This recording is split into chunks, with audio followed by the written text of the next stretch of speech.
Сайн байцгаана уу?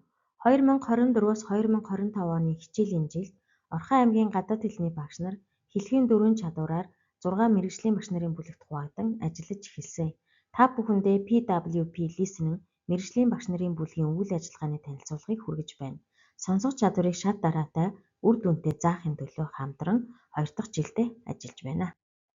Манай багийн үйл ажиллагаа нь сургалт зохион байгуулах, даалгаврын сан боловсруулах, хичээлийн судалгаа хийх, үнэлгээ тайлан гаргах, сайжруулалт хийх, түгээн дэлгэрүүлэх гэсэн үе шаттайгаар хэрэгжиж байна.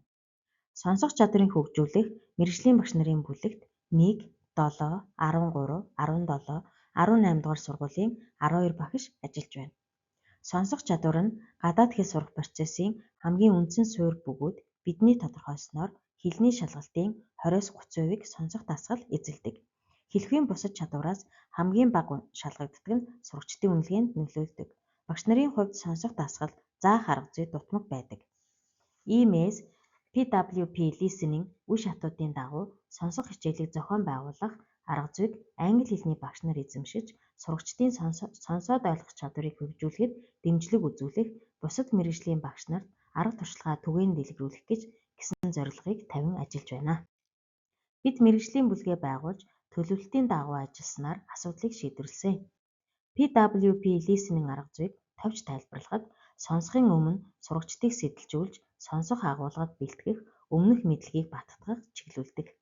Сонсох үе шатанд аудиог сонсож, даалгаврыг гүйцэтгэдэг. Сонссны дараах шатанд сонссон мэдээллээ ашиглан ярилцаж, мэдлэгийг баттган хэрэглээнд шилжүүлнэ.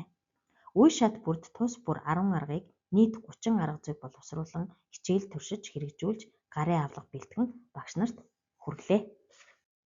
Бид багаар Make a Hand Puppet My Day сэдвээр тус бүр 2 нийт 4 удаагийн судалгаат хичээл зааж хилцүүлэг хийж үр дүнг тооцлоо. Судалгаат хичээлийн үр дүнд суралцгуй болон багшлах үед гарсан ахиц өөрчлөлтөөс дурдвал суралцгуйн хувьд асуултыг урьдчилан уншиж, сонсох даалгаврын хариултыг таамаглана. Сонссон мэдээллийг тэмдэглэх, боловсруулах, дадал бий болно. Бусад суралцагчтай хэлэлцэж, дэмжлэг авч ойлголтоо баттгана. Багшлахын хувьд хичээлийн төлөвлөлт илүү системтэй болно. Сургалтын явцад сурагчдын оролцоог дэмжих стратеги ашиглахад суралцана. PWP арга зүйг ашигласнаар сурагчдын сонсох чадвар 20-40% ахиж, танин мэдгүй сэтгэл зүйн хувьд тодорхой хэмжээний ахиц өөрчлөлт гарч байна. Багш нарын хувьд заах арга зүй, мэргэжлийн ур чадвар сайжирсан. Энэ хичээлийн жилд мэргэжлийн багш нарын бүлгээр ажиллаж A1-ээс C2 түвшний цахим хэрэглэгдэхүүн болон ажлын хуудсыг бэлтгэж сургалтандаа тогтмол ашиглаж байна. PWP Listening арга зүйг гарын авлага боловсруулж, аймгийн засаг даргын тамгын газрын дэмжлэгтэйгээр хэвлүүлж багш нарын хүртээг болгосон. Сургалтыг мэргэжлийн багш нарын бүлэгт болон аймаг бүсийн хэмжээнд түгээн дэлгэрүүлсэн. 2024-өөс 2025 оны хичээлийн жилд мэргэжлийн багш нарын бүлгээр ажилласнаар багш нарын багаар ажиллах чадвар нэмэгдэж, PWP Listening арга зүйг бүрэн ашиглаж сурлаа. Сонсох дасгалын цахим хэрэглэгдэхүүн тестийн санаатай боллоо.